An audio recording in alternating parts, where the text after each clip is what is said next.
Hello everybody, it's Keith. Help support the Northeast scene and declare yourself a member today. Subscribe to us on Apple Podcasts or your podcast medium of choice. Rate us and leave a review. Every little bit helps. Subscribe to our YouTube channel. It has every podcast episode plus other exclusive content. Like and leave a comment. Follow us on Instagram and Twitter at TheNEScene. Also, continue to write us at northeastscene@gmail.com. We want to share your experiences as well. And now, here's the show. You ever feel like nothing good was ever going to happen to you? Yeah, and nothing did. So what?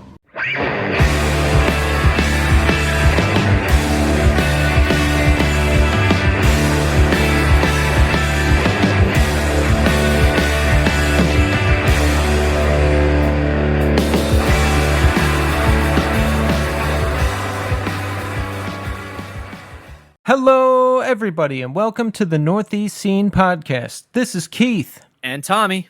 And we're back. And it feels like years since we have been on this podcast together, Tommy. I haven't spoken to you in almost a week. Yeah, on the podcast now. We haven't spoken to each other. And not even while you were away. Folks, I kept to my word. I didn't text Tommy at all because as fate would have it, he was away at the shore with his family. And I was away in San Jose at work the same week, and I was so busy, I didn't have time to message anybody. And I stayed on East Coast time, so I was up super early and in bed super late. There was only one time I messaged Tommy. I was sitting in my desk Thursday night in the hotel randomly, and I got this flash in my head. And I was like, keep in mind, I haven't spoken to Tommy all week. I messaged him randomly at 11:30 at night. I'm like, yo, if you think about it, the So Long Dental Plan bit in The Simpsons, they probably had 15 to 20 seconds of space in the show they had to fill because they had no more animation, and that's how they came up with that bit. That's got to be right. Why else would they do that? Yeah, because they went, we're 21 minutes and 30 seconds. And they were like, well, you need to be 22 to make sure it's commercial time. And they went, fucking dental plan, Lisa needs braces. Let's go. And it's one of the best bits on the entire show. It really is one of the... You know what the funny part is? Is like Family Guy ripped that off and they do those extended bits. Like where but it's annoying. Like it's not funny when actually there's a couple Family Guy ones that are funny. Yeah, they're hit or miss. But, you know, before we launch into more Simpsons talk, I want to mention that tonight on the show, we are going to have Jeff Smith and Erik Ratensperger of Jerome's Dream. They've got a 20-year anniversary reissue of Presents coming out, produced by Kurt Ballou. It's going to be coming out on Iodine Recordings. We're going to want to check that out. I mean, come on. And it's going to be a great conversation. I'm looking forward to talking to those guys. I always like that genre just in general of just like screamy noise, dissonant stuff is always kind of like, I've had a soft spot for that since I was little. So like, I'm excited to hear them. Me too. And I've always liked that kind of music and wanted to dive into more of it. But I don't know. I used to listen to like Rye Coalition and Sleepy Time Trio and I don't know, all that kind of stuff. And I love it, but I've just fallen off with it a lot lately. But what better time than now to dive back in? It's like Rye Coalition, but heavier. At least with Rye Coalition, I can understand what they were saying most of the time. Yeah, they were on the poppier end of that whole thing. Yeah, I don't know any of the, like, if you listen to a Neil Perry song, I get like one word. Or if you listen to Jerome's Dream or Orchid or Seisha, like I get out of that a minute and 30 seconds, I might get one word. And even then it's like, oh, I looked up the lyrics. That's wrong. They're not a sing-along band. Listen, we're both back. And Tommy, I missed you. I didn't talk to you that much during the week. How was it? How did it go? It was really nice. I missed you too. It's a weird kind of thing to, I when I'm down the shore, I try to keep my phone to a minimum. Like, unless I'm taking pictures of the kids. So I literally, and it's also like you're at the beach, like you don't want to get like sand and shit in your phone. So it's like, I always make sure I keep it like kind of in a pocket of like one of our beach bags and like zipped up. So I don't even check it really during the day. Yeah, it was really nice. lots of work taking kids to the beach. That sucks. It's not really as fun as I remember it when I was 20. And you were like, hey, let's just take a chair and a towel to the beach and go there. It's like, there's me and my sisters. Between all of us, there's 12 people. So we need 2 of those big pop-up tents, and someone's got to carry them down there and set them up and fill the buckets with sand so they don't blow away and take someone's eye out.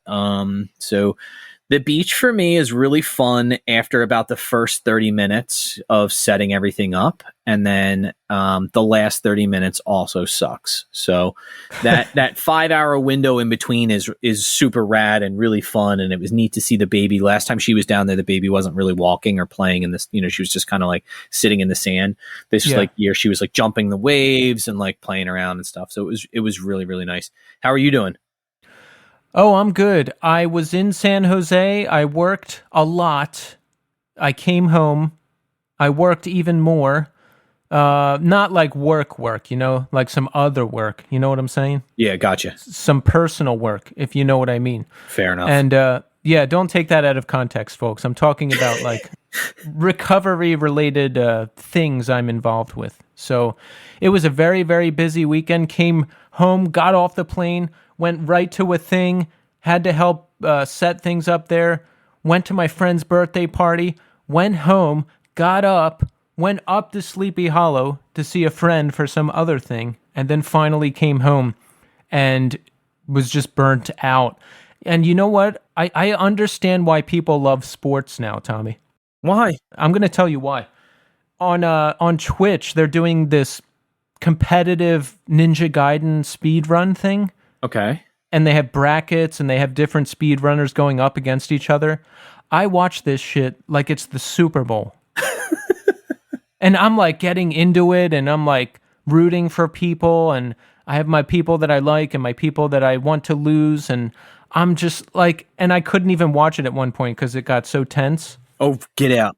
Yeah, I'm like, holy crap. This is why people like sports. I get it now. I guess I don't get sports, but I can understand like enthusiasm for a player. Like, oh, that guy's really good. I want to see him do well. Especially when it's like with like games, because it is just one player. Like, it's not like, oh, I root for the Eagles. Like, okay, so there's 40 some odd guys on the roster. Like, and none of them are from Philadelphia.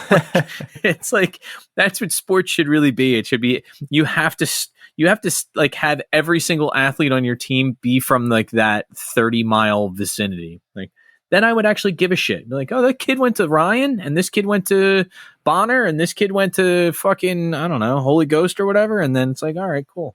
I care about It's like Seinfeld said, you're rooting for the clothes. Well, I watched a really long YouTube video about video games. And actually, this is the first time I had to kind of like take a step away and go, all right, this is really boring. It's not really boring. It just got very technical. And it was about the perfect speed run for Super Mario Brothers. And was that the Summoning Salt vid? It's not the Summoning Salt one. I found a new guy. I enjoy him as well. It's the username on YouTube is Bismuth, Bismuth. But he talks a lot about the frame rates and like how I don't like when they get too technical. This is very techy. And I was about, I don't know, 15 minutes in, and he was like, the recursive function they use to, and I was like, fuck this. This sounds like work. This sounds like way too mathy for me. I don't feel like thinking about math right now. I don't have to be back in school for another few weeks. Like, fuck this. Like, and I just turned it off. Yeah, Summoning Salt does a much better job of building suspense and just giving you the overview of who ran the game and who won and everyone who competed and the history. And I had that same experience recently. I finished Last of Us 2 for a PS4. Phenomenal game. Gripping story. Highly recommend it to everybody. And someone sent me a 5-hour review of the game. 5 hours. Yeah, like I want to relive this whole game, but I don't want to play it, so I'm gonna listen to this. And it started out with some really great commentary and recap and background about the game, but then it just turns into a gameplay video where this guy complains about the game the whole time. So I'm at the 2-hour mark, I would say, and every scene in the game, he's like, "I saw this coming a mile away." And I expected this, and I don't know why they did this. I guess they had to. And like, that's all it was by the 2-hour mark. And I was like, okay, I'm done. You're just so much smarter than everybody, aren't you? Like, that's when I watch those things, and you're like, ugh. The name of the video was something like, Last of Us 2, the most groundbreaking game ever. And I had to stop myself. I went into the comments section and I was like typing out, "Bro, are you sure you liked this game?" Like, Yeah. But then I was like, no, don't do that. So I just said nothing at all.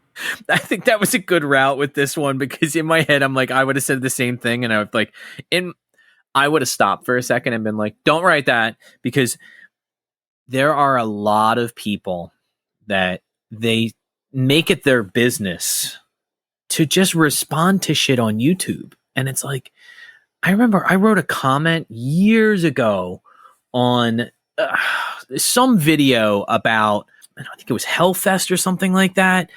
And I wrote like, "Oh, this seems like a waste of time," or something like that. And then I looked back at my YouTube thing, and it was like, there was a thread of people just trashing me. And I was like, oh, I guess people took that kind of seriously. I think it was like a throwaway thing. And I was just like, fuck it, whatever. I don't think this is that good. Wasting your time. Is it still there? I don't know. It was one of those things where when I first started using YouTube, and I did what I did with Twitter, which is I had like 8 names. So of course. I want to see if it's still there so we can find the comment and make fun of you. It's the Hellfest video of that. Remember the one that happened that was like in a gymnasium because it got moved, and there was like a fucking riot during Bad Luck 13? Yeah. That it was the video of that. It wasn't bad. It wasn't Bad Luck's video. Let's clarify. It was not Bad Luck 13 that Tommy said was a waste of time. I want to make that very clear. Thank you. No. I know I'm not stupid. It was some video that was linked off of that. It was like one of those suggest videos from that. It was from that same set. It was from that same what would you call that? Same venue and the same year. But I was like, I said something like, "What a waste of time," and it was like, oh fuck, people just trashing me. I was like, whatever. Yeah, I tried to, I mentioned it in the last ep. I tried to check the negativity because this guy put together this 5-hour video recap of Last of Us 2, and I'm just going to come in and be like, nah, like even like, I don't know, the beginning was cool, and I'm sure the end is cool. I would have liked more commentary and less like, "I saw this coming, I predicted this, why did they do this?" Like, I didn't know it was going to be a critique. I wanted interesting commentary, Tommy, because when I finish a long game like that, it's almost like a period of mourning. I can dive into all the articles I've been avoiding because I don't want anything spoiled. I want to relive the game. I want to see what the community has to say, I'm looking for a connection, if you will. You're going to want to look for other people's reactions because you're going to say like, "Oh, when I encountered this part, this was my reaction. I want to hear what other people had to say." Yeah, and with Last of Us 2, there was a lot of backlash because I think people were expecting the exact same thing, part 2, and this game presents you with many tough changes, many difficult choices, 2 opposing sides, and if you're just expecting the same exact thing, I can see why you'd be disappointed, but I stuck through the whole thing, and I have to say it's brilliant what they did, and man, it was just great. Really good. Really, really good. I'll have to look it up because I honestly don't even know what the game would look like. Not to be... Yeah, you know what? Start with Last of Us... Wait, do you have any newer systems? No. Oh, well, I just have Raspberry Pi and Wii. I see. Well, we'll get you there, Tommy. Maybe I'll give you my PS4 when I get a PS5. All right, well, listen, we're out of time, so now we're going to talk to Jerome's Dream. Enjoy. All right, folks, we're here now with Jeff Smith and Erik Ratensperger of Jerome's Dream. Gentlemen, welcome to the show. Hello. Thanks. Yep. Hey, how's it going, guys? Oh, it's going great. We're very happy to have you here. So How is everybody doing today? Tuesday. Let's start with you, Jeff. How was your day? Oh my God. I mean, it was a great day. I was just telling Erik when I got here, I'm running all over the place doing just like dad errands, So, but it's a good day, hung out by the pool. We had good weather in San Francisco. Brought my kid to play with his best friend, and it was pretty nice. How about you, Erik? How's it going? It was good.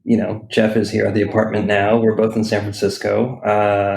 My day was a typical work day, and it's always a struggle. There's always some kind of constricting resistance when you want to like do nothing but like band stuff, but you have people emailing you and texting you stupid shit, and you're like, I need to do this fucking podcast with these guys. And so, but we're here now, and that makes me happy. So it is a good Tuesday starting now. That's awesome. Yeah, hey, I was just in San Francisco last week for work. I flew into SFO. I had to drive up to San Jose.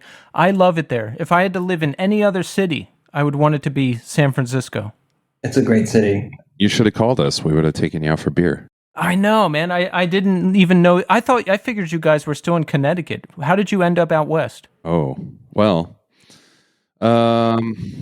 okay, that's a good question. I mean, I've been in San Francisco since 2002. So right after JD broke up, I made my way out here. I met some people and just thought, I've always wanted to live in California. I mean, since I was a little kid, I'm going to date myself here, but my dad used to let me watch the show Chips. You guys remember that old show with Erik Estrada? Yeah. So I was like, man, everybody's so like attractive in California. Like, I'm going to go out there. My whole life I was like, I'm going to move to California. And then, watching movies growing up, I loved movies as a kid. I still do. I was like, man, I just want to be in that, like the sunshine, everything has a kind of a different look with the light out here. And, so I met some people and during touring and stuff, and, came out, and I just kind of vetted it when I was playing in my other band, the Wind Up Bird. Mm-hmm. And a few months later, I was like, you know what, because I was here on tour, and then I was like, I'm just gonna move out, and nothing was really holding me to the East Coast. So I just packed a bag and moved out, and just knew like 3 or 4 people, and kind of had to figure it out on my own. So I've been here ever since, and a handful of my friends have actually followed me out here. One of them is in the other room right now. So, see, I was just going to ask Erik, how did you get out there? Did you see what a great time Jeff was having? You're like, I got to go. Well, there is irony to this, because even before Jeff was saying that he was kind of, painting this picture of California when he was on tour with his other band, which was Wind Up Bird. I remember when we were younger and we were touring, in our first iteration, I'll never forget when Jeff always said to me, he's like, I just want to put my feet in the Pacific Ocean. And like, that was something. So at the time, none of us had ever been to the West Coast. And so I remember it was kind of a moment when we actually did tour and get to the West Coast for the first time, where Jeff was able to do that. I think, and correct me if I'm wrong, Jeff, it might have been actually in San Diego. But we were there for an hour before our feet were in the water. Yeah, exactly. But so to fast forward to now, I moved to Los Angeles in 2016, and I recently moved here just a year ago this month, during all this fuckery that is the pandemic. But yeah, like SF, it was one of the best decisions I ever made, and I'm happy to be here, happy to be just kind of like in a place where I could feel comfortable with just like being in a city but being close to nature, and then most importantly being close to Jeff, where we're able to now play music, write music. Our friend Jack Shirley, who recorded our most recent LP, is in Oakland. The Loma Prieta guys are here as well. It's just been a nice transition from being in New York for 15 years and then moving to LA, kind of having sort of interesting time there, but then moving here and actually feeling like I've got like some real footing. So, and I think being close to Jeff kind of helps with that. That's great. And was it a pandemic decision to make the move from Los Angeles to San Francisco? And I think that's the move anyway, because people always say Los Angeles, great place to visit, not the greatest place to live. And I agree with that. I think I would choose living in Northern California over Southern California. For sure. And yeah, Los Angeles was kind of this sort of, I don't know, kind of like it was a temporary spot. I was also going through some really big life changes upon moving there. And basically, to answer your question, it was sort of an off the cuff type thing. So I was coming to the end of my lease, and Sean from Loma Prieta actually posted an Instagram story to like whatever kind of like a private Instagram story that he was moving out of his apartment. And it was funny because it was just after I had gotten denied an apartment in LA that I wasn't even that stoked on. And so I hit him up and I'm like, hey, like what's up? Are you guys moving? Like what's the deal? And he's like, yeah, we got a new place, and our apartment will be available. And so I said, do I move to SF? And he's like, yes. And I said, well, fuck. I'm like, all right, I guess this is it was a real turning point, like a real crossroad where I was like, okay, if I make this decision, this could really change things up. And this is kind of what I've always wanted anyways, especially when we kind of resurrected the band. And then knowing that Jeff was living up here, and we became fast friends with Jack Shirley, who recorded the LP, and also the Loma guys, because we had toured with them. They were actually the first band that we had jumped on tour with when we kind of brought the band back together, and it just all kind of came full circle in that moment, and it worked out beautifully. And I can't believe it's already been a year since I moved here, but yeah, it's a really great place to live, and I wouldn't want to be anywhere else at this point. It's incredibly expensive to live there, isn't it? It is for soul sure. crushing.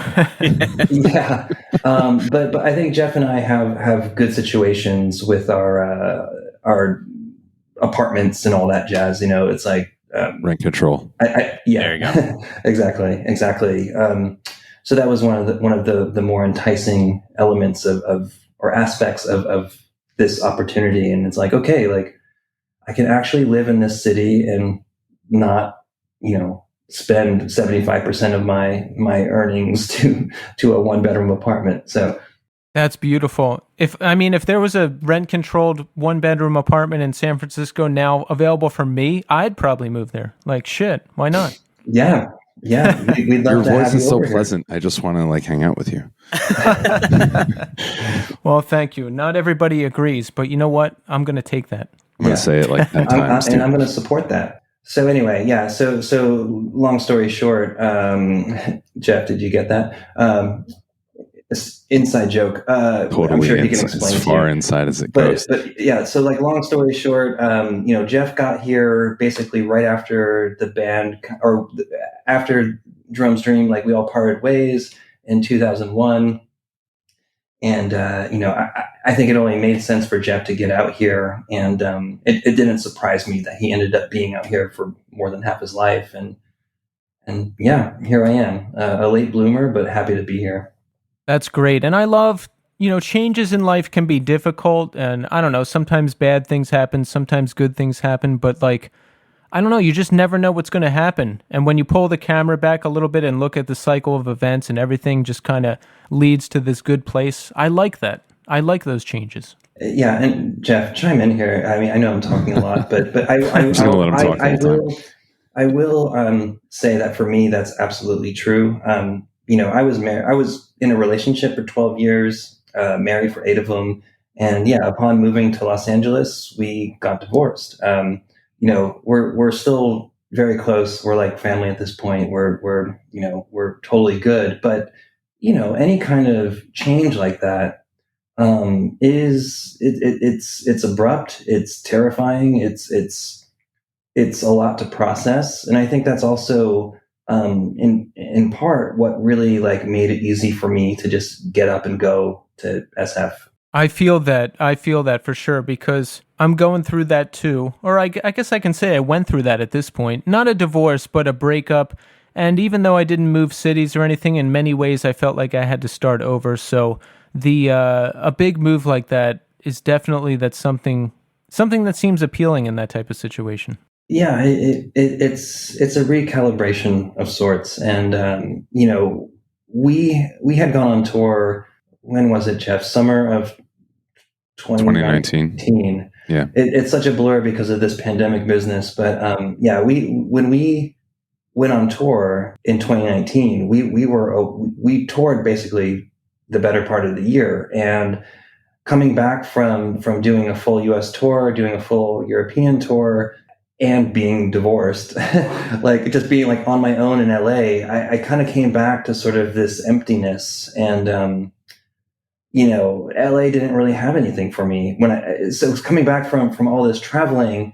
I mean, I was wrecked. I was physically wrecked. I was emotionally wrecked. I was just kind of in this holding pattern. And so when that Instagram story came up from Sean from Loma, I was like, this is like the ticket. This is sort of like a pathway to what I need to be, like what I need to be close to anyways. And that's what made it really easy for me to make that jump. And I literally packed all my stuff in a single car. Jeff actually came down. We packed everything we could in his car, and that's all I brought up here. And I just wouldn't have it any other way. Like it felt like I was kind of shedding, like I just kind of shed all the shit and came into SF with like a new, and I just felt different. And yeah, the pandemic definitely still had like that kind of weight on me, just as it has with everybody. But the move felt super positive. And, since I moved here, we've been able to be fairly productive creatively. And even though Nick still resides in Connecticut, we've been able to kind of, for one, we were able to facilitate this tour, or the tours that we did in 2019. Yeah, and again, we haven't seen Nick since tour, which is really fucked up. But we're able to keep in touch, and at least Jeff and I are able to kind of keep this thing kind of moving while keeping Nick in the process from afar. And it's obviously not the ideal way, but it's working to the best it can, at least at this point. I'm stoked for it. So how do you guys make it work with being on opposite coasts? Well, before the pandemic, we were in 3 different cities, and everybody would come here because I'm the only parent, so I had a lot of parental duties. So they would come here. We found a pretty awesome dude to let us borrow his practice space. We'd give him a little bit of money, and we'd be like, "Can we borrow your practice space for like a week?" And he'd be like, "Yeah, sure, that's fine." And so everybody would just fly here and spend a week to 10 days. That was when we were writing the record and the LP and preparing for tour. So I don't know, this felt kind of like home base. So going back to what Erik was saying, like him moving here, it sort of solidified it. But since the pandemic, Erik and I have just been here kind of holed up, but we've recently started working on some new music, and like he said, like we want Nick to be here, but we're sharing everything we're doing with him, and teaching him that way. We'll send him like video stuff, or first we'll just send him like sound clips, and he'll be like, "Oh yeah, that's really good," and then but that's kind of the route we're taking right now. But prior to the pandemic, we're kind of figuring it out. Yeah. It's still kind of it's still kind of happening. Yeah, it's a work in progress. I mean, yeah, to work remotely, like Jeff said, when we wrote the LP, it was actually 3 different places. It was Los Angeles, SF, and Connecticut. And I remember at one point I had gone to Connecticut to work with Nick, and we found this random rehearsal space that ended up being incredible. This guy had this sort of space that he had built out in this like fucked up warehouse in Waterbury, Connecticut, which is funny because Jeff grew up in Waterbury, and we kind of found this place randomly on the internet. And this guy, his name is Jeff as well, but he was kind of like this like musical fairy. Like he was like this kind of, I don't know like how he was living or surviving, but I think he was living in this warehouse. Nick found it on the internet because he knew I was coming to Connecticut, and we were going to like get together and start kind of writing or working on stuff that I had written together. And this space ended up being amazing. And so when I was in Connecticut for those few days or a week or whatever, we kind of holed up in this rehearsal space in Waterbury. And that was kind of like our first effort to, well, for one, it was the first time that Nick and I had connected in 17 or 18 years, seeing each other in person, which is a crazy thing. I mean, that's the one thing that I guess it's important to note is when Jerome's Dream broke up in, it's funny, I never even thought about us as breaking up. We just kind of like stopped. I guess there's like, it's the same, but it's not. Like, was there never like a conversation, hey, we're broken up, this is the end of the band, anything like that? I mean, it kind of happened at a show. Let's talk about that. What happened? Okay, wait. Okay, I'm gonna answer this one, Jeff. This is making me laugh. Okay, so yeah, we were playing. We had a weekend that we were doing, and we were in New Jersey, and I think we were playing with the band. The assistant. The assistant. Yes, not you and I. Oh, yes. No, it was the assistant. Yeah. It was the assistant. Yeah, you and yes, I yes, broke yes, up in 99, I think, and then it was the assistant. Okay. Who else did we play with? It was the assistant and someone You else. guys are incredible. Wow. Okay. So It was probably geez, you man. guys, the assistant, Joshua Fit for Battle, Neil Perry. Yep. I'm just taking a guess here. People would be like, "That's an incredible show." There's some version of that though. Like, yeah, it was some version of that, and we were in like a VFW hall or I think something. Neil Perry actually did play that show. They may have. Don't quote They me may on have. So Erik is like, he stands up in the middle of our set, and he's like, "Hey, just want to thank everybody for coming out," because he was always the one to like do the talk to people, and he's like, "Yeah, and this is tomorrow's gonna be our last show ever," and Nick and I are just like, "Huh? What? Erik, how did you decide that tomorrow was going to be the last show? And I don't know. It's a long time ago. It's a long time ago, but it's also just a different. I don't know, man. Like I think the way I was back then. I mean, I've already told Jeff and Nick that like I would never handle something like that in that way. It was a very selfish way to handle such a big thing in our lives because the band at the time was the only thing in our lives. It was the biggest thing in our lives. It was the one thing that it just gave us the purpose that we were looking for when we were kids.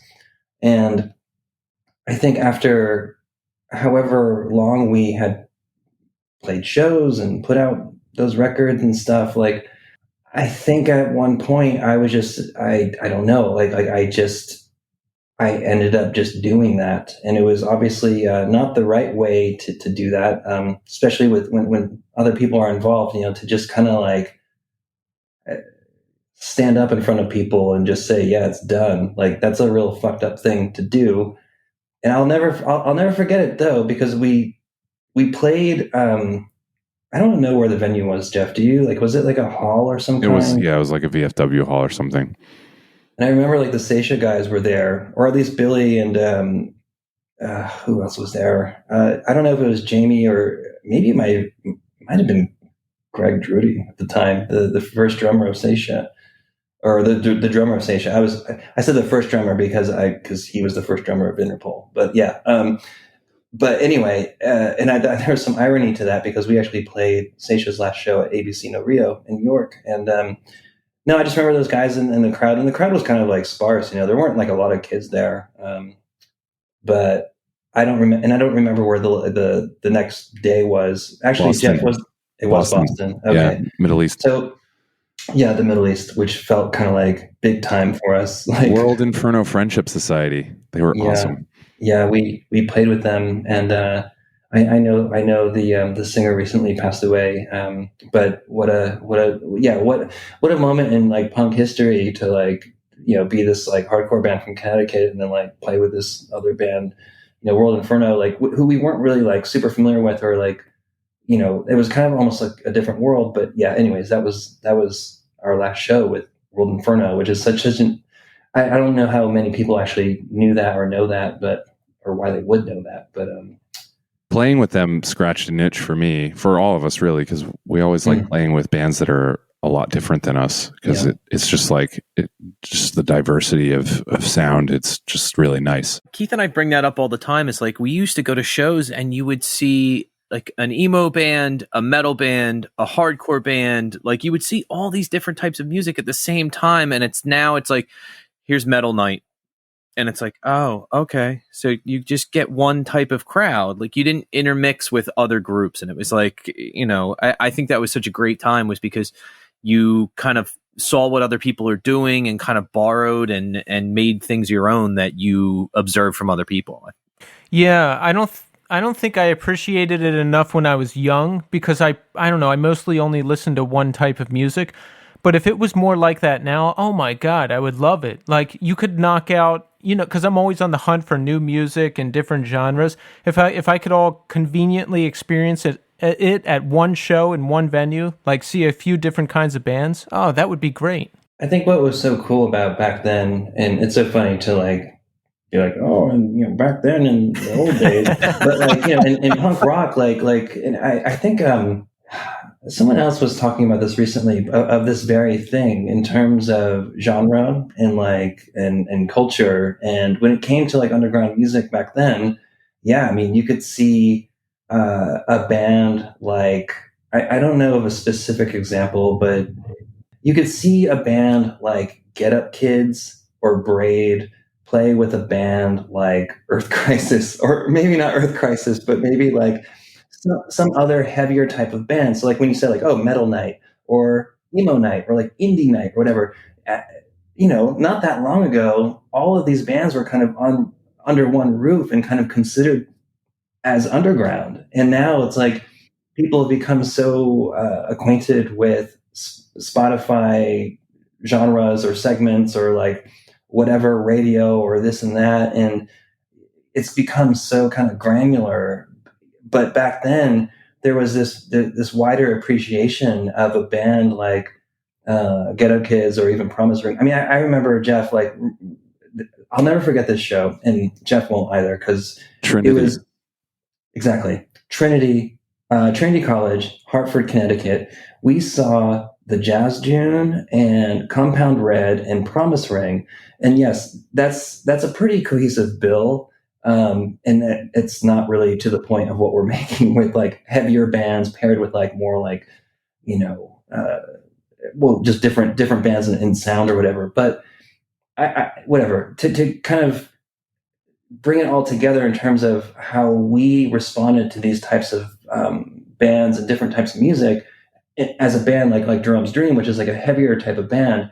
We were always so stoked on bands that didn't sound like that, and whether it was direct or indirect, we always drew influence from these types of bands. And Jeff mentioned a band called Oxes, which was a Baltimore indie band, kind of like I think the biggest reference would be like the fucking Champs, kind of like that, kind of like metallic indie math rock, really fucked up avant-garde, whatever you want to call it. Like they were just.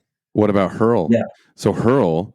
Oh. We talk about Hurl a lot. If you anybody that listens to us talk and ramble, we talk about Hurl a lot, and they were a band from Pittsburgh. Mm-hmm. Just mathy, really just beautiful songs, and we saw them I saw them at Trinity with. I never saw them. Yeah, I saw them at Trinity with June of '44, wow. And they just blew me away. In June of '44, I like kind of fell asleep standing up.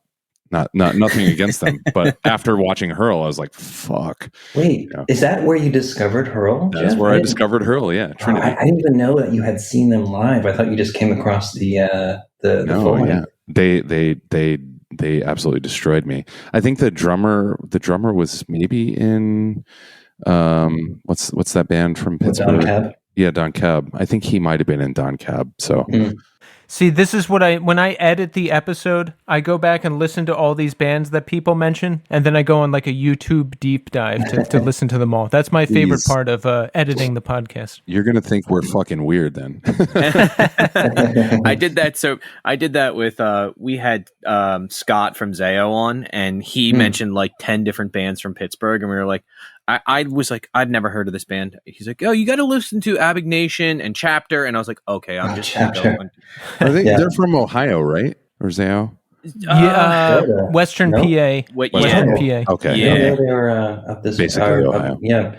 Well, that's an interesting. Well, you outlining that with the Zayo guy, like, you know, this is the other cool thing about that particular time. You know, whether it's 15, 20 years ago, like, you know, everyone at the time kind of had their own sort of perception of what the scene was, just based on who they discovered, because it wasn't as accessible as it is now in terms of people being able to do a deep dive on a particular genre, or, you know, have easier access to bands they might not have known otherwise. Whereas back then, it really was kind of happening in real time. You would discover a band like Jeff did with Hurl at Trinity College in Hartford, you know, and countless other moments. Like I remember when I was in New Haven for one show, I saw 400 Years for the first time, not knowing who they were. It was a show with 400 Years, this band called Half Man, which I believe was from New York, and Josta 14, who were from New Haven. And it was upstairs in some, like, I don't know, shitty apartment. It was like a house show, I think. I think someone lived there. I mean, I wouldn't have wanted to live there, but someone lived there. But 400 Years played, and I'd never seen anything like it. And then, of course, you know, months, years down the line, you realize just how important of a band they were. And how much reach they actually had. But so that was a cool thing about back then when we were younger and discovering this music, whether it was a band like Hurl or a band like Compound Red and Promise Ring, or even Braid or 400 Years. You know, it's like finding treasure. Yeah. Yeah, you know what? And it still is. Back in the day, I was going to shows every week, every weekend. I was out there much more. And then you would see a band and be like, holy shit. And then, you know, I'm going to take a gamble and spend my last $10, $15 on this CD and hope that I like it. And sometimes you do, sometimes you don't. And now, I don't know, I just come across, it's like you come across tracks now. Like for me, at least, I'll go on a Spotify deep dive or a YouTube deep dive and say, like, I want to find a new band. Or, I don't know, a band I like posts about another band that they like, and then I listen to it and I'm like, holy shit. So the method has changed a little bit about how I discover new bands, but I still live for that moment when you find a song that grabs you and you're like, oh my God, this is the best feeling ever. I was just going to say, yeah, when you find it, especially these days, it is a really special thing because you have so much more access. So anyway, Jeff, go ahead. When we were on tour, the same thing, you know, I haven't kept up on this world at all. You know, I still need to do my homework a lot, but you know, a couple times on tour, we would play with these bands, and I'd just be like, "Holy shit!" You know, the two main ones that are coming to mind, other than the ones we already knew, like that, you know, like, oh, Touche Amore, great, yeah, you know, or Daughters, great, yeah, or Touche Amore, awesome, like let's or Vain, like fuck yeah. Right. Yes. But the ones that were we hadn't heard of yet that we played with, two in particular are coming to mind. A band from Indiana called VAC, VAC. Like they, like, you know, you watch a band, you know, and you're like stoked they're they're making some cool music and they're doing their thing. But sometimes you're like, oh my God, this is actually something right here that's happening. And so this band VAC from Indiana really impressed us a lot, and a band from Northern Virginia called No Man also really just blew us away. And I think they're really getting some traction right now. It's like the Majority Rule guys and Maha singing, and they're fantastic. If you guys haven't listened to them. All right, I'm taking mental notes of like all these bands to check out now. So I was going to say I have to find new music because I've been stuck on the same like 40 tracks for like the last 3 months or so, and it's it's getting old. I'm so sick of my run mix. My run mix is terrible now. It's actually like I've gone back to like I just saw a show that got booked in Philly was like Strife, Earth Crisis, and I think Snapcase. It was like the California takeover thing. And I was like, I haven't listened to Strife in a really long time. And I went back and I was like, you know what? This isn't that great. Well, I will say that I definitely have Snapcase on one of my run playlists. And, Snapcase, you listen to it now. I mean, some of it holds up, some of it doesn't. But I got to say, their EP Steps, it gets me going. It gets me moving. It's good. It's so good. It's so really good. Yeah. They have a lot of stuff that really holds up. In my younger years, like Snapcase was one of the first hardcore bands that I was truly amped on. There was something about Looking Glass South that like arrested me, and like that, like I was like, what the fuck is this? Like that kind of like power, that kind of like, I think it was the piccolo snare for me. Does the snare sound like the Bloodlet snare? Yes, it's that really, really thin, like high pitch. It sounds like it's somebody tuned it up way too high. It's a coffee can. So the drummer of Bloodlet played with a 13-inch, Actually, it wasn't a piccolo snare. It just was a 13-inch snare. I think it looked like, from what I saw, it looked like it was a 13-inch snare drum with a 6.5-inch depth. But man, that shit even sounded higher pitched than a regular piccolo, which I think, Snapcase played with and every other fucking hardcore band from 95. But, it was literally a coffee can. Yeah. But back then, there was something about that ping that just got to me. I mean, I'm sure most of us, ding dongs, were like, "Wow, that sounds good." Not me. No. But anyway, yeah. So I have a real appreciation for a band like Snapcase. I mean, I even liked, when Firestorm came out, Earth Crisis, like these were the first hardcore bands in my sort of acquaintance with it all. These were some of the bands where, I mean, look, any kind of victory band, including Strife, at the time, mid-90s, whenever they came through town, I'm like, yes, like this is going to be a big fucking show. And it always was. Like even back then, there were always tons of kids. It was nuts. And Dead Guy. Well, Dead Guy, who I felt like wasn't a victory band at all, nor did I feel that Refused. I still forget they are. That always surprises me. Yeah. Wait, how about Iceburn? Again, a random. I mean, Victory was on some interesting shit back then. I'm just fucking with you. I know. Iceburn. Actually, fucking Lex from Daughters just posted up. I DM'd him about it. He's like, dude, the old heads know. I did too. And he's like, you and Jeff are the only ones who texted me. So he knows. Yeah, because you're like Iceburn, and I'm like, I never heard Iceburn. Exactly. Oh, okay. Well, you got a lot of homework, man. Well, you know a lot of stuff, though. So, wait. How old are you guys? And this doesn't have to be on the record. How old are you? 39. Yeah, okay, we're both 39. Okay, 39. So I'm 42. Jeff is 55. Just kidding. How old are you, Jeff? I'm 43. Yeah, 42. I'll be 44 this year. So we're just that usually seems to be the age gap between Tommy and myself and the bands we're talking to. Wait, did you guys see us live back then? I saw you guys at the Kill Time, and I believe that's the only time I saw you guys. But I did have, this is a funny like parenting story. My wife had twins, 7.5 years ago, and one of the first records I was like, I'm gonna just get rid of some records. One of the first records I sold was your split with Orchid, which was the skull split one. And I remember getting it, and the person I sold it to was like, oh, it was on eBay, and I remember it was like one of the first times I had to ship a record, and he was like, you have to be really careful with it. I want to make sure it's like this. And he was like very particular about it. And I remember being like, dude, I got like $80 for this record. This is fucking insane. I looked it up on Discogs, the cheapest one, $266. I was like, fuck.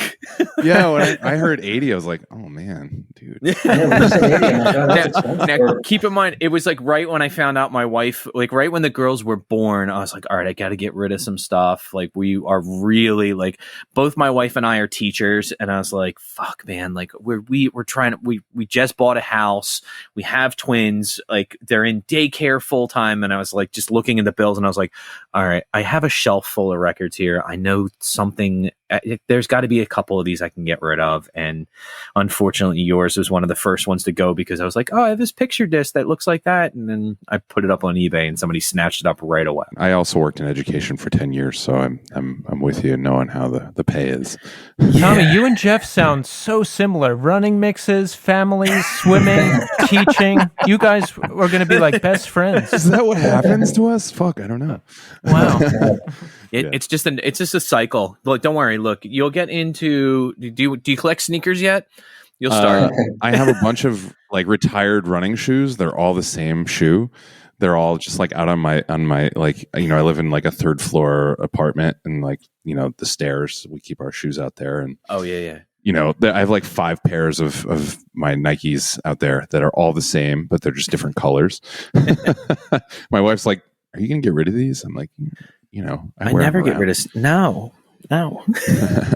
So guys, I want to talk about, we've got a 20-year anniversary reissue of Presents coming up. We do. 20 years. Yes. Fuck me. Yeah. I can't believe it. I can't believe, like, Tommy's like, I saw the band in 2001. I'm like, Jesus, I've been alive that long? It doesn't feel like it. Yeah, it's a weird thing, reflecting on how much time has actually gone by, and then to kind of revisit this music. And it's crazy to think that it's been 20 years since that record. And I can remember the time when we wrote it and all the shows that kind of followed that. And it's just a weird thing to be a little bit older, but to be able to recall sort of this very particular moment in time. And I guess because the record, it was the last thing that we did in JD's first iteration. And it was also like, I don't know, it was a real moment in our existence, just in terms of the changes we were going through, and you know, stylistically, sonically, you know, personally, the whole thing. And yeah, we're just super excited to actually be in a place now where we're revisiting it. And, you know, we started talking to Casey from Iodine again about the prospect of re-releasing it. And that in itself is like a whole story, because, you know, Casey, as you know, he's been at this just as long as we all have. And you know, he played a big part in sort of opening doors for us regarding, you know, getting our music in front of more people by actually, you know, I think he might have been one of the first people besides Forbes Graham who was in that band Amalgamation. Our first split 7-inch was with Amalgamation, who kind of like took us on and to put out a couple songs of ours on the side of on that side of that record. But Casey, I don't even know exactly how he found us, or exactly how the relationship started, but he put us on one of his first releases, which was a compilation with other, you know, New England bands. I think most of the bands were from New England, but like Cave In and like Converge. Yeah, Cave In and Converge were on that. I think that was the first Iodine release. I think it was. Yeah. And so for us, that was like a really when we first started talking again, that really meant a lot to us. The fact that like this person, Casey, came back into our circle And knowing that he was one of the first people to kind of be involved with Jerome's Dream, and him kind of, contributing to our sort of just presence as a band, especially on vinyl, or well, no, in that case it was a CD, but still, like the fact that like he took one of our first songs that we ever recorded and invited us to be on one of his comps, when he kind of mentioned this idea of us collaborating again, it was a no-brainer. And so this re-release or this reissue kind of came to the forefront, and we just kind of hit the ground running with it. And it wasn't even like a thing where we're like, hey, it's been 20 years, let's re-release Presents on vinyl. Like Casey didn't even realize that, and I don't think we realized it either. Where I'm just like, hey, it's 20 years. Like, it's actually been 20 years since we released this record. I was going to say, aside from what you said already about Casey, I also like the fact that he stepped away for a long time and then rekindled the flame, I guess. And because we did the same thing. It was kind of the same path. He like did his life, and then he's like, you know what, I fucking miss this shit, and I'm going to come back and I'm going to do it because it's part of me. It's like my soul, and that, like, aside from what a great guy he is, like, that was the thing that really sealed it for me, and in our history. But that was what sealed it for me, is like, he's had a very similar experience where he did other things and then decided that he needed this in his life to feel kind of complete, I guess. Yeah, I was happy to hear when he was not only doing reissues, but starting to sign new bands again. And that's kind of Tommy and my story too, as well, because Tommy was busy with his family and all this stuff. And we never stopped talking, but we started going to more shows together. And I was basically like in a coma for 10 years because I was getting high all the time. But then I stopped doing that. And then I was conscious enough to start doing creative projects again. And this podcast being one of them. Amazing. Yeah. So it's all coming together. Yeah, and I feel that way too. And I think that, well, for one, that's amazing. And I'm so glad that you guys are doing this podcast.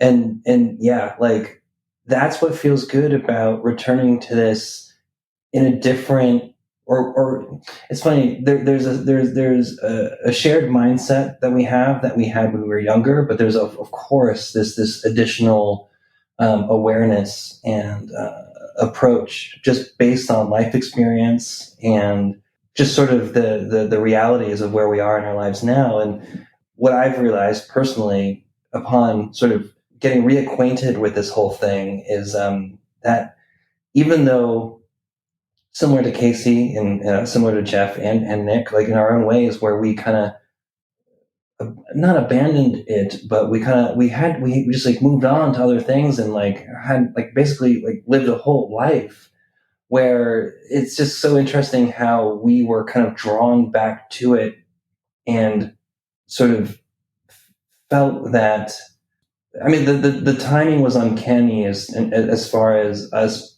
all, at least JD, I'm thinking about sort of our reacquaintance together as a band, and how the three of us were just kind of like, yeah, like, I think it's time to do this again, or it's time to kind of explore what this could be now. And it felt really good from the get-go. Like when we first started, like when we rehearsed for the first time, Jeff and Nick, they came to LA actually.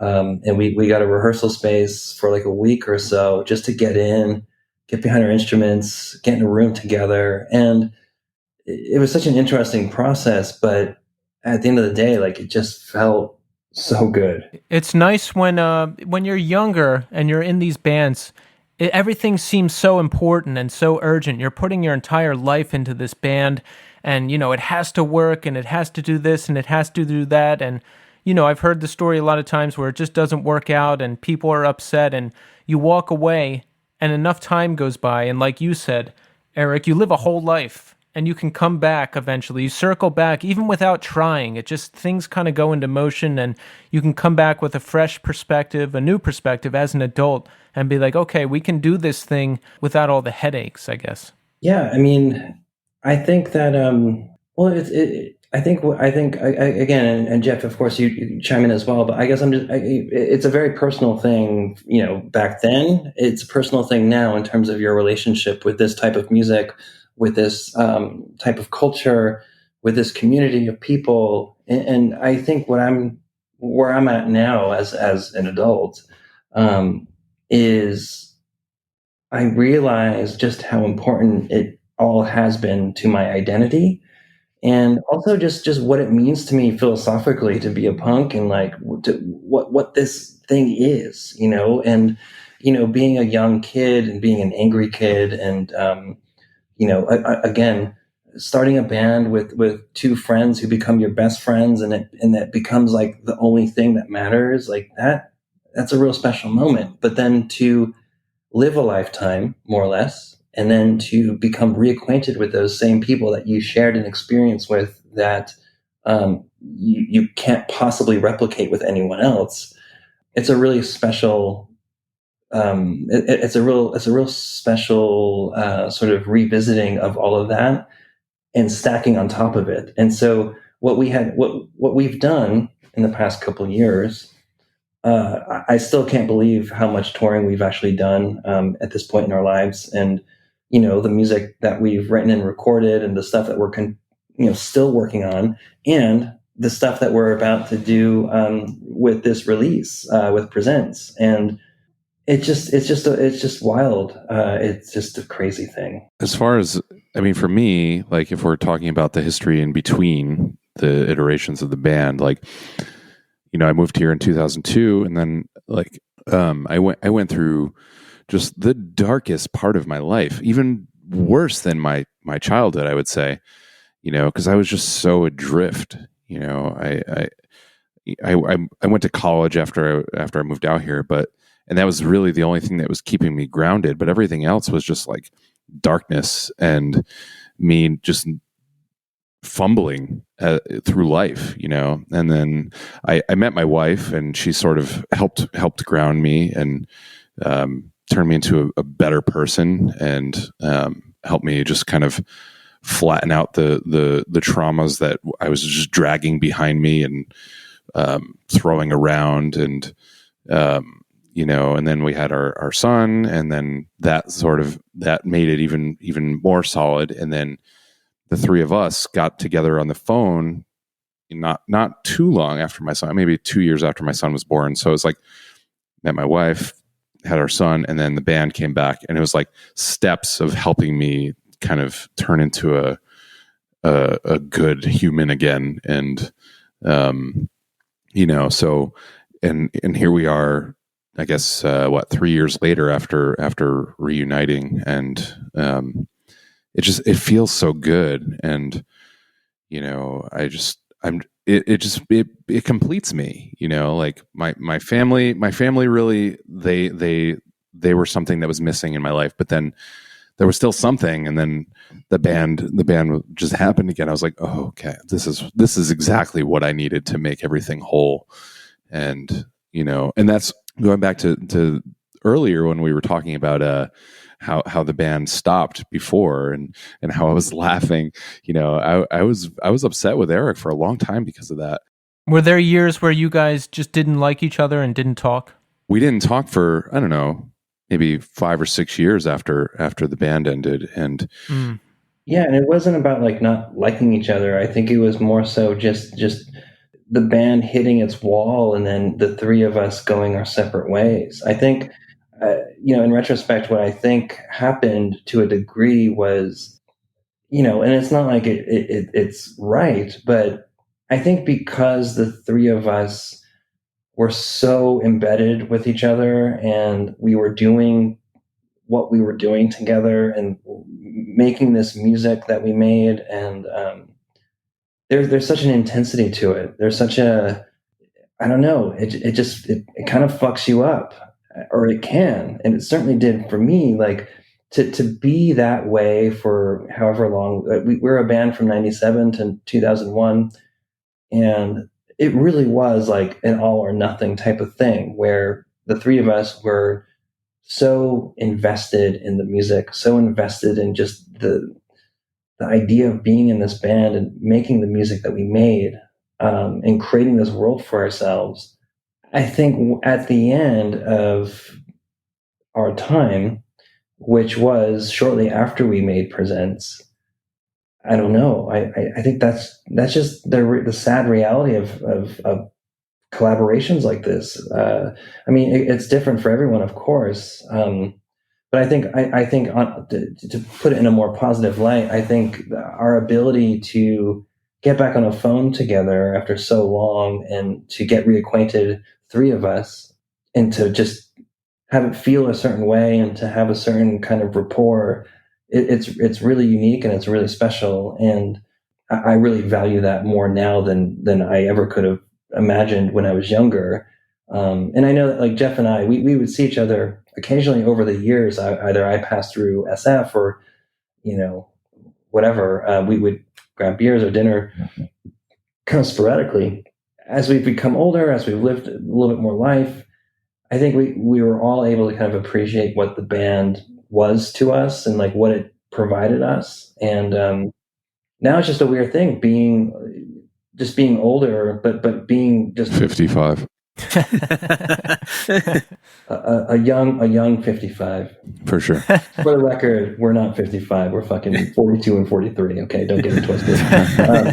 Yeah, it's weird to be around for it's weird to be around this long, and to also still feel like you're fucking still learning shit, like within the realm of music, within the realm of punk, within the realm of your own creative capabilities. Like, basically since we were able to like take the quote unquote take the mask off upon vaccination, we got in the room right away and like started playing again. We've been playing at least once a week for I don't know, 2 or 3 months now. And we're working on new music and all that, and simultaneously we have this repress or this re-release happening with Presents, which we're super stoked on. I listened to it recently, or listened to a couple songs recently, and it's like, wow, like this is so weird to think that we did this shit 20 years ago, and the fact that it's going to be repackaged and a new design, and it's going to be on vinyl for the first time. The fact that we're doing it, there's like all these elements to this re-release that almost make it seem new, even though it's 20 years old. Yeah, and I listened to the whole record today again, and it still sounds so fresh. And then, it finished playing, and I forgot. And then there's this long silence, and this drum loop comes back in at the end, and I was like, "What the fuck? Did I hit a button?" And I was like, "No, they threw that in. That's so cool." We were total assholes. Set the stage for us a little bit when it came out. How was the band doing? What are some of the themes that went into the record? How was the reception? Like, how were things at that time? Great questions. Jeff, do you want to take this one? Well, it's funny. Okay, so when we first started talking about it, Erik said, "Oh, and the live shows, we went on tour after recording it, but it hadn't come out yet, and we were with our friend Rishi, and we'd show up to and just for the record, Rishi is the 1AM Radio, which we split with. And Rishi now has an amazing podcast called another amazing podcast called Song Exploder. Yeah. And he's still making music as well. But anyways, yeah. So we went on tour with him, and we would show up to the shows, and kids would be like, "Oh, Jerome's Dream's here," and then we would play these songs, and they'd be like, "What the fuck is this?" Like, where's the screaming? Where's and we were just like, "Well, this is what it is now," and it was kind of an abrupt change, but it was at the same time, it was like, this is how we're going to do it now. And so it was kind of funny, like I think there's a video of us playing in Ohio on YouTube. I think Erik, you uploaded that, right? Mm-hmm. Yeah. So there's like a kid standing in the back of the show, and he's just kind of watching, and then he just walks away in the middle of the set, and I'm just like, that dude is totally pissed that we sound like this. He's like, what what's this shit? So that was the feeling I got about what the reception was like when we played it. People just didn't really understand what we were doing. They're like, huh? Because it was like a huge pivot on our end. I mean, musically, I think we got a lot tighter and a lot better than we had been. But then the vocals, people were just like, what is this? And I still think they probably think that, but what went into the decision to change the vocals? A couple things. I mean, we were getting a little bit older, so I felt like I don't really want to scream like that anymore. Like I don't need to. At least at that point, I didn't need to. When we came back, I started screaming again. But or at least when we came back live. But at the moment, I was like, I don't need to do it, and also it just kind of hurt after a while, like just doing that to yourself is like, it's really, really hard. Plus with no mic, I mean, you're like carrying your voice through the whole room with no help. Yeah, it's just like shrieking, this like Muppet shrieking, right? But yeah, so I was just like, I remember being in the car with Erik and Nick one day. I think we were in Massachusetts, close to where Erik lived, and maybe we'd been going to get food or something. And I was just like, hey guys. They're like, yeah. I was like, I don't really want to scream anymore. And they were like, okay.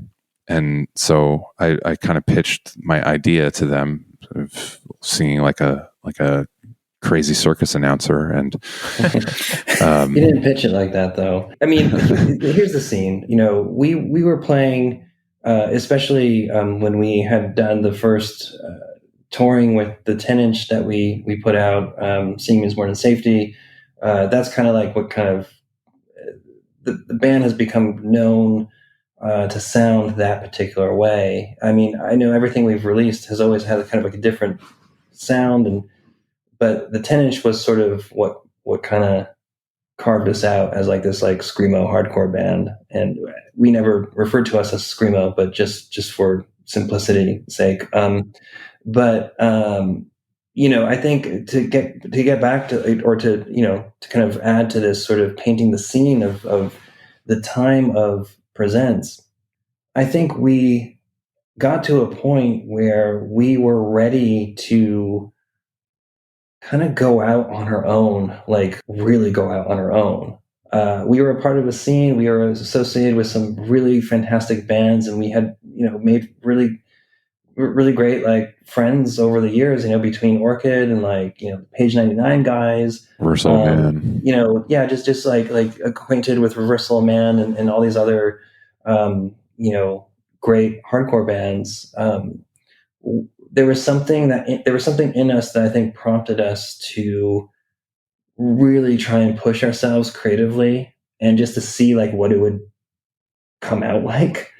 And again, referencing our conversation a little bit earlier about like listening to so many other types of underground, but different bands that weren't necessarily heavy or whatever. But I think at the time they were still construed as like punk or like hardcore bands because they were still in this like underground scene.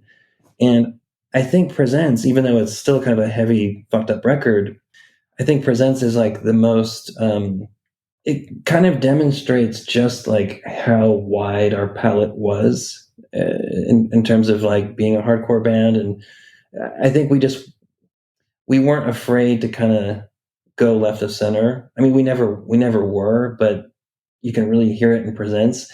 But in addition to like the creative exploration, there's a real sense of cynicism in the sound. There's a lot of parts in Presents that are just like, they're just so fucking ridiculous, and like they're not serious. Like there's some musical elements of Presents that are so not serious, and I'm sure people are like, the fuck are these guys doing? Or like, what is this bullshit? And we kind of deliberately made it so it made people cringe. We wanted it to be cringeworthy. We wanted it to be uncomfortable. We wanted it to be like, what the fuck is this band doing? But at the same time of this kind of like deliberate, just sort of like creative pivot, kind of like to what Jeff said, is we found ourselves becoming super like hyper focused in our playing. Like at the time when we wrote Presents, we wrote it in my bedroom in Amherst, Massachusetts. I was living in this house with Will from Orchid at the time and Tim from this band called Wolves, and our friend Kelly. We had this house, we called it the Rock House, and it was actually the first iteration of Dead Air Studios, which is Will from Orchid's recording studio, which he's now doing in his new place. But I helped him like make the garage into a live room, and we like lined it with carpet and stuff. Total fire hazard, but it worked. And that's where we wrote Presents. And I just remember like I would like I had like a futon mattress at the time, so I would like fold it up into a couch. We cart all of our equipment inside the bedroom, and Jeff and Nick would drive up from Connecticut every weekend, and that's how we wrote it. But there was just something about being in that house, something about having this, the way we rehearsed, where we rehearsed. I don't know. It just kind of we just became really focused, and I think we became better players, and we were kind of inching towards this new territory that wasn't necessarily within like what people would like the slot that people would expect us to be slotted into. And I think that was the thing that we liked about it so much, where it was just like, you can't fucking pin us down on anything. Like, we are who we are, and we're going to do what we want to do. We don't give a fuck what anyone thinks. And that's just where we came from. It was a real stance. Yeah, I think a lot of bands reach that point, and I think it's the way to go, because I don't know, you can keep writing the same thing over and over again, or you can follow your heart and your influences and what's going on with you, and try something new. And unfortunately, at that time, or I guess with any younger generation, they just can't accept any change, and I couldn't either.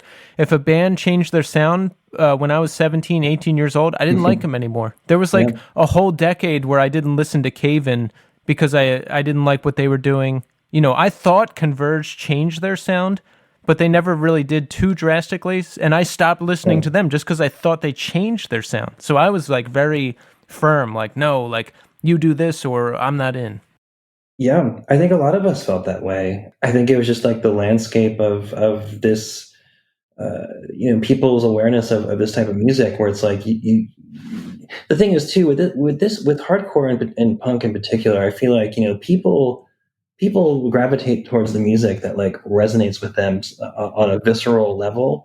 So when someone changes their sound, it kind of disrupts that connection, and it might yield a different feeling when you're not screaming, or when you're singing, or when you're, when you switch from a piccolo to a 8-inch depth snare drum. I don't know, but it's like, it's jarring for some people. And we had no concern. It's not like we were like deliberately trying to break off from the people who maybe liked the band at the time, or well, now that I say that, I mean, truthfully, I think we were in a place where we were all feeling a bit cynical towards the scene that we were involved in. And I'll just put it out there, like, and it wasn't anyone in particular.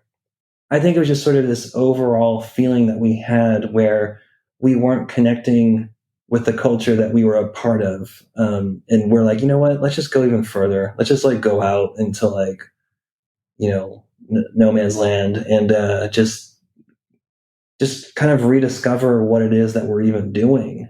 We always kind of felt like we were outsiders, no matter where we went. Definitely, we were always outsiders. Yeah, and for us, that was, it was like, I don't want to say it was a chip on our shoulder, but it was always something that was kind of there, lingering, like.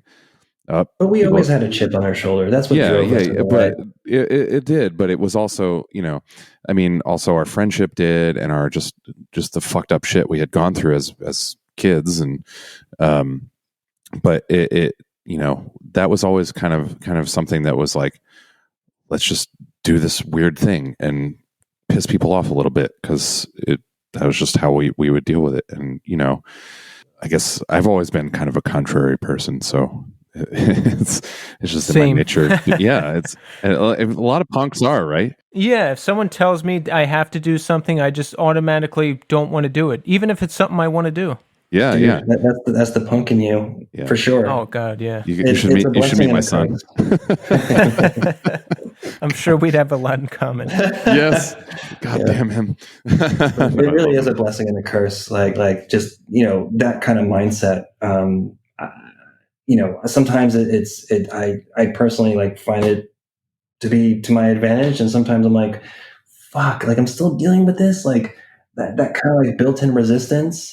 And like kind of what you said is like, even if it's something that I want to do, like that's a weird psychology to it all, but there's just something that's like wired in me.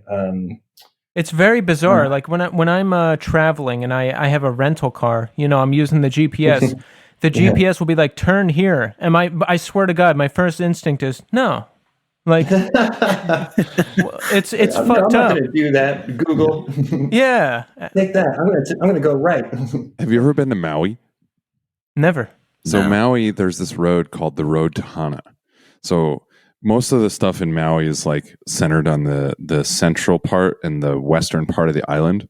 And then there's this like really beautiful town called Hana on the east side of the island. And you have to take this crazy windy road. I think there are something like 36 bridges or something that you cross. And it's like a tourist thing. Like people do it. They're like, oh, we're going to drive the road to Hana or whatever. And so when you rent your car, they tell you do not drive around the southern part of the island back.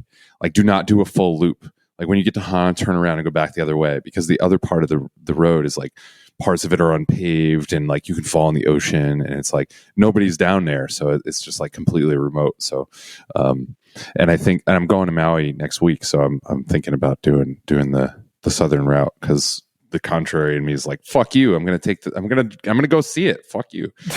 So Well, if it comes down to driving off a cliff, then I can find it in me to listen. I will go slow, but I'm still going to do it because they don't want you to fuck up their car, right? They're like, Yeah. please don't destroy our car. If you do this, you're going to void your insurance, and we're going to like charge you $10,000 or whatever to replace our car. Oh So, God. yeah. So, gentlemen, let's talk about what we've got coming up. Now, the 20-year anniversary reissue of Presents is coming out on Iodine Recordings. When can we expect that? Well, I think that the pre-order opens July 30th, which is just a few days from now. But I think the drop date is in September sometime, September 20 something.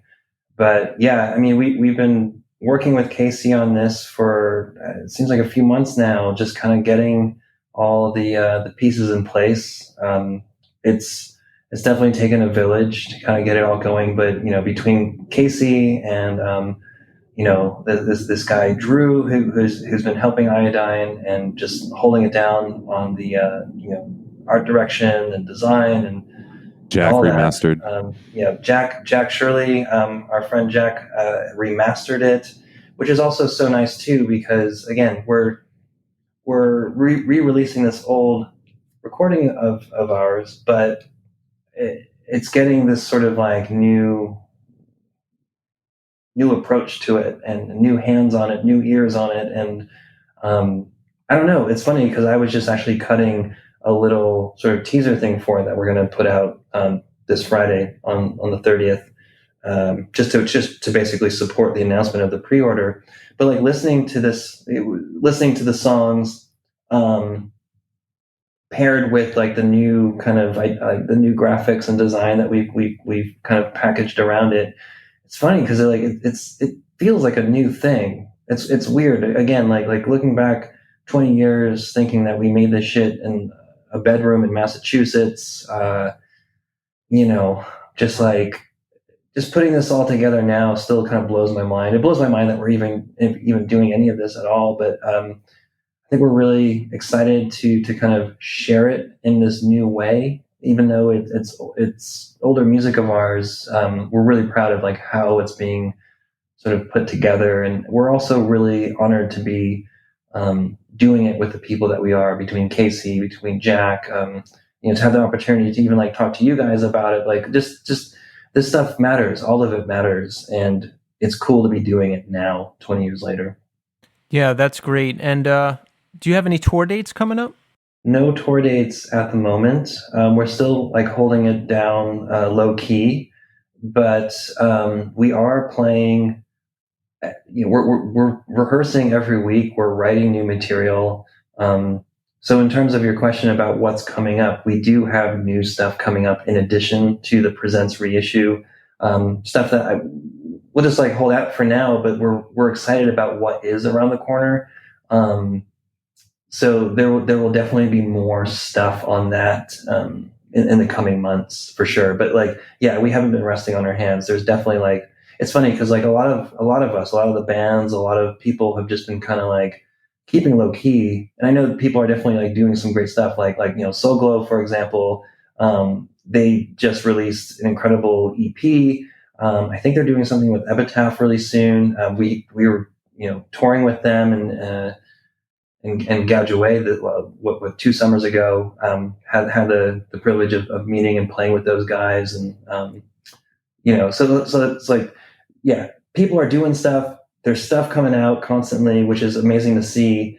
We're kind of doing our own version of that. We're just kind of sort of laying low until we're ready to pull the trigger on these things. Looking forward to playing live, though. I cannot wait. Yeah, I'm dying for it. We really want to play live. We definitely miss that aspect of doing this at all. Like recording, rehearsing, that's a whole other thing. But to be at a show, to be in front of other people, to meet up with people, to see people to meet people for the first time, to play with people that you respect. That's what I've always loved about punk and hardcore, is just that kind of like communal aspect to it. And the pandemic has definitely thrown a wrench in the works, but we're hoping that we can feel good about booking stuff. Probably, definitely 2022.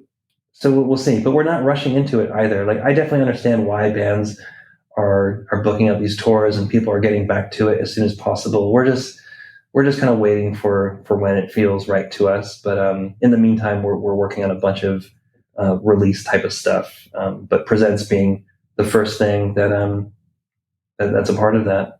That's great. Folks, by the time you hear this, the pre-order will be up. So head over to Iodine Recordings, pre-order the record.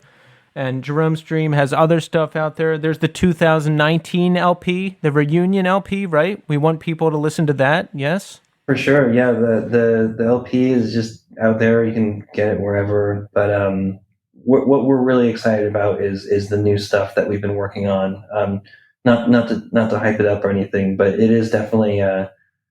I think during these sort of dark days of the pandemic, we've been able to really go deep on sort of musical exploration and creative exploration. And we just can't wait to share what new stuff we've been working on. So yeah, that's awesome. We're excited to hear it too. And one thing I wanted to ask you guys about, searching around and looking up things about you guys online, I saw there's a whole tribute album to you guys. Have you heard that? Yeah. I listened to it. How does it feel to have a tribute album to your band out there? I would love that. I would listen to it and I'd be like, I don't like that. I like this. They got that wrong. I would eat it up. What was your guys' response to it? I was so flattered by that. I was like, what the fuck? Yeah. It blew my, like, I didn't know about it at all until it was out. Nobody told me that was going to happen. And, it came out and I was like, dude, what? Why? Like, I was surprised that people cared, Well, here's the thing. We're a fucking shitty hardcore band from Connecticut. We never thought that we'd still be talking about this stuff 20 years later. All we wanted to do was make the music that meant something to us and like helped us get through things. And so the fact that this band has been able to kind of just sort of sustain itself in a weird way. Of course, the internet really helped with that, with the catalog going up on Spotify and people just still talking about it over the years. Yeah, to have like a 30 other bands basically cover tunes from, I think most of them or all of them were from Seeing Means More Than Safety, the 10-inch we did in '99. A lot of these younger bands, or newer bands rather, did their own version of songs of that. And yeah, it was really flattering. It was really surreal. And it's just a weird thing to just be another punk band, but then to see certain people, develop a certain relationship with that music. And I don't know. I mean, we feel the same way about so many other bands. It's like we're just kind of like we are just another band, but there are so many bands that we have that kind of same relationship with, that we admire so much. And but again, I think that's what makes punk so special, is those individual relationships you develop with the bands that you discover who resonate with you. It's just a different type of transaction, I guess. I'll say this too, like some of the bands, they took the songs and they turned them into something completely different. And I thought that was really, really cool, because that's something we would do if we were going to do that kind of thing. We would just be like, let's just take this part and make it into something else. And I thought that was incredible. And, if any of the people in any of those bands listen to this, I just like, thanks. That was really cool. It made me really feel good. Like, what makes me feel good is the fact that we're like a part of these like memes now. What kind of memes? Thanks for interrupting my earnest answer. I had to. I had to. I'm sorry. No, it's okay. Because the memes, they're just as important. They are. You're right. No, what kind of memes? Oh God, just fucking stupid memes. They're just absurd. They're funny. Any memes any memes about hardcore, like, emo, it's just fucking hilarious. They're funny. Yeah. Thank you, internet. Well, guys, it's been an absolute pleasure to talk to you, and we're looking forward to the re-release. We're looking forward to new music. We love the band, and we just want to really say thank you for taking the time to speak with us tonight. Yeah, this was awesome. Really great to meet you guys. And yeah, I mean, I hope you come back out soon, because we will take you out for a beer.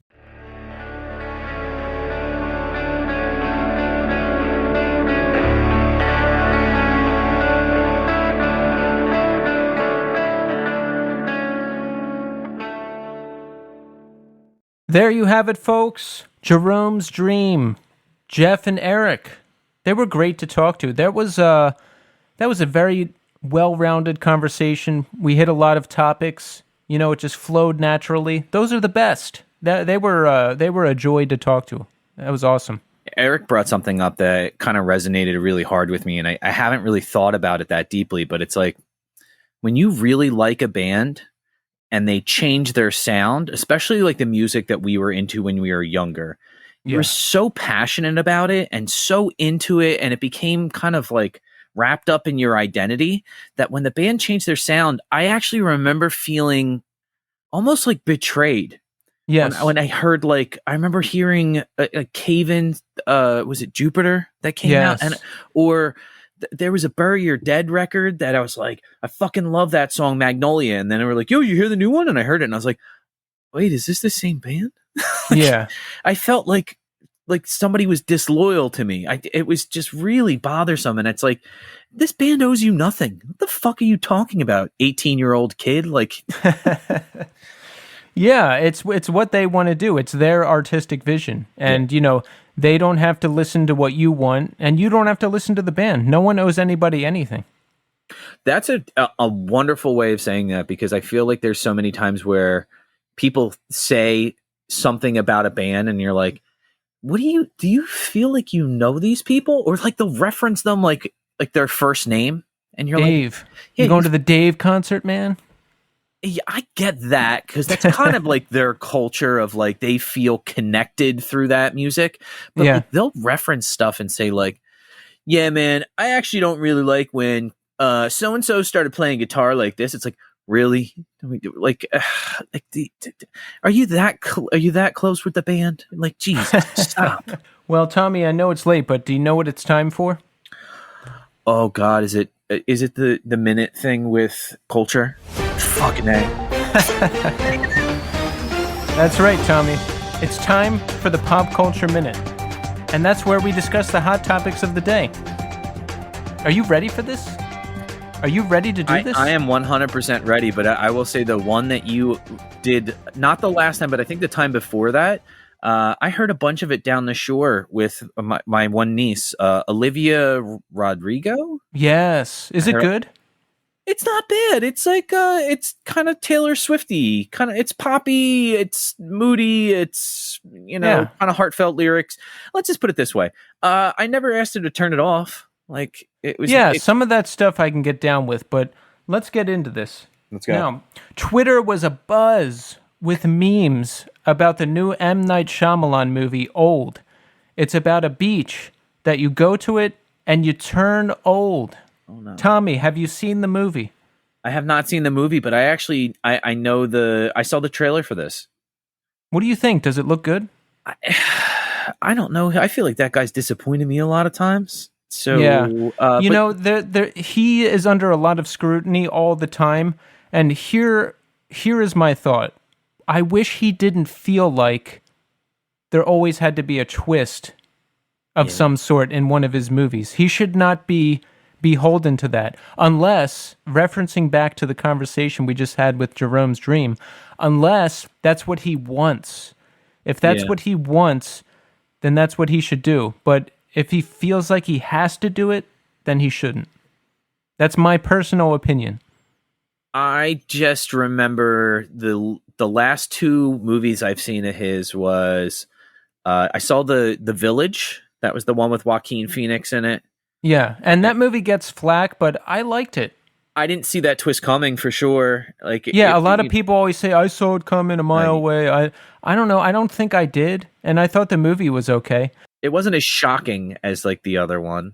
And then, you can't. You're never gonna live up to the ending of Sixth Sense, and you just shouldn't try. I think The Village would have been better if they just kept it as like an old timey scary movie, and like the monsters were real.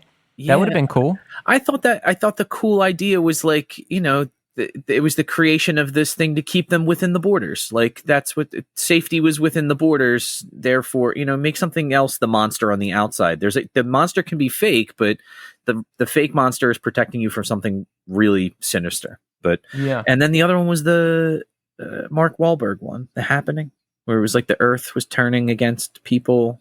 Kind of thing. Good concept. Maybe with some different actors, it could have worked. I read about that recently. I think there was some tension between Mark Wahlberg and M. Night, and that translated into some of the performance. Did you ever know that like Mark Wahlberg was like in jail for a little bit? Yeah, there used to be a section under his Wikipedia called hate crimes. Yeah, he did like some crazy shit, right? Yeah, he was he had some troubles, but listen, I'm going to shift to the next pop culture minute item. Okay. Woodstock 99 documentary. Have you heard about this? Have you seen this? Yeah, Vadim told me about it. Yeah, it's good. And guess what scene is in it? The Korn blind opening. Yes. Yeah. They show it, and now this show always cycles back to Korn. After the conversation with Jerome's Dream, we hit stop, and of course we talked about Korn playing blind at Woodstock 99, and it's in this documentary too. So shout out again to Phil Jameson for turning us on to that amazing clip. And Tommy, based on media coverage of Woodstock 99, what is your basic idea of what happened at the festival? Extremely hot, charging like $10 a bottle for water. People started to kind of get pissed. There was like kind of like sewage issues. I guess like not enough porta potty things. And then after a few days, people just started to kind of revolt against the prices and the conditions and turned into kind of like a real frat boy kind of gropey kind of thing. Yes. Now, based on mainstream media coverage, my basic understanding of what happened was Limp Bizkit played as the place burned down. And that's not what happened at all. It's more what you said. You know, Okay. people got fed up. There was no staff. The fairground, it was on a military base. Now, first of all, having the irony of having Woodstock on a military base is too much to begin with. But Yeah. conditions were bad. A kid died. You know, it was just Oh no. Violent death or like dehydration type thing? dehydration. Okay. Yeah, it was bad. There was a lot of bad stuff going on, and you know, I won't say everything, but watch the documentary. It's on HBO Max, and I barely watch anything anymore, and I really enjoyed it. I lost your HBO password, so I'll probably watch it. Well, my brother is using it now too. I don't know if I can handle 2 people using it, but Yeah, I think it's better that I'm off of it. Don't worry. yeah, we'll see what's going on. And that's it. Oh. Shit. That's your pop culture minute. Tommy and I are on the hot topics, and we will give you our opinions on them whenever we feel like it, whenever there's time. Oh my word! Did I ask you how you were doing in the first episode or the first segment or no? I don't remember. We recorded that like 3 days ago. I know. I feel like I did. I feel like I did, and I don't. I just don't want to be that guy. Oh, believe me, I'll remind you if you are. You know, I'm a pain in the ass like that. Yeah, but you at least do it in a polite way. Like, well, I'm glad to hear that. And yeah, we talked about how I'm doing, but one thing I've neglected to mention, I was in when I was in San Jose, my friend Chris, who was the drummer in The Basement Year, which is the wonderful song that you hear open our podcast, he moved out there. He lives in San Jose. So I hit him up. I was like, yo, let's hang out. So we hung out and we went to Santa Cruz, you know, home of the Lost Boys. Huh? I never saw that movie. What? Yeah. What? It's like the guy from Bill and Ted's Excellent Adventure, and what's his name? Dude, you have to see that movie. It's a classic. I remember the one, like the scene of them, like I guess there's like a bridge involved. Yeah. Yeah, I don't really remember that. Come on, Tommy. Tommy, you got to watch it. Now listen, watch the movie, but I hung out with Chris. It was awesome. You know, because usually I go on these business trips and I don't know anybody, and I just sit in the hotel, or, you know, I'll run out to get food, or it's I don't ever do anything. But I got out, I got to see a friend and see some stuff, and it was nice. It was a nice change of pace. So Chris, excellent to see you. How do you eat when you're like out somewhere that you're not familiar with? Do you ask people around, or you're just like, fucking, all right, there's Chili's in the parking lot, I'm going there? Yo, that's what I eat like trash, dude. Like I don't care. I ate Chick-fil-A twice. Chick-fil-A's not trash though. Their ethics are. The food is good though. Oh, that's yeah, right. they donate to like far right, like really bad far right groups. Far anything is pretty bad. Not far left. Yeah, far left's kind of like too. I know you're not big on that, but listen, we agree to disagree. Right? That is, yeah. No, I actually, I that's one of the things with this podcast is like, I know we have not wildly different takes on not politics, but just kind of like social issues in general. Yeah. And I think it's something that maybe I'm so kind of floored with watching things. When I'm on YouTube, I tend to watch really far left, really far right. I try to find moderate people in the middle. And I always am kind of like, I look at the title of the video and it'll say, who's the guy that runs Air America? Sam Stater. I don't even know what you're talking about. Oh, it's like a pretty far left radio show. Janine Garofalo used to be the co-host on it. I listen to him sometimes, and it's always like the titles of like his videos or like Ben Shapiro's videos are always like so-and-so slams person. And it's like, you listen to it and it's like, it's actually a fairly cordial debate. Yeah, it's clickbait. Yeah. You know, it's like this person totally owned by, and then you watch it and the person is like, I disagree with you. It's like, whoa. Jordan Peterson. Wait, do you watch Ben Shapiro? Oh, I'll watch everybody. I think that's weird.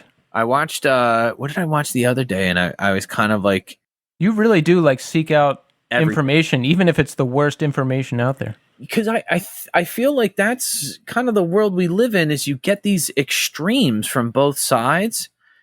And I feel like you kind of have to listen to both to kind of make your own decision about where does the truth lie. It's kind of like two people are in an argument.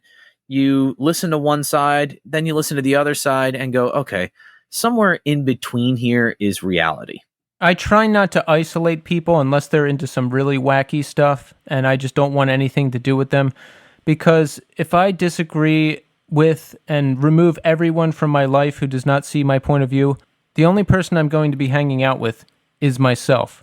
Yeah. And that's a lonely life. And you know what? I don't want to do that. Yeah, I tend to watch a lot of like just somebody talking behind a microphone about, a recent news story. They'll play a little clip, or they'll play a segment of someone speaking at a congressional hearing, and then they'll give their 2 cents on it. And I'll go, okay. They were listening to, like, the thing that happened today was like the trial, I guess not the trial, but the kind of congressional hearings about the January 6th insurrection. And I was like, okay, I want to hear what some of the Republican senators have to say.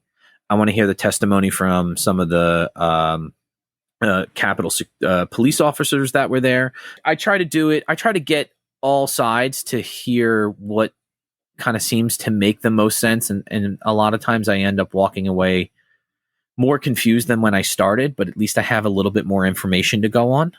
And I can kind of use some of that. But do you, Tommy? Do you have information, or do you have what is packaged and presented? All right, I'm done. Look, we're out of time.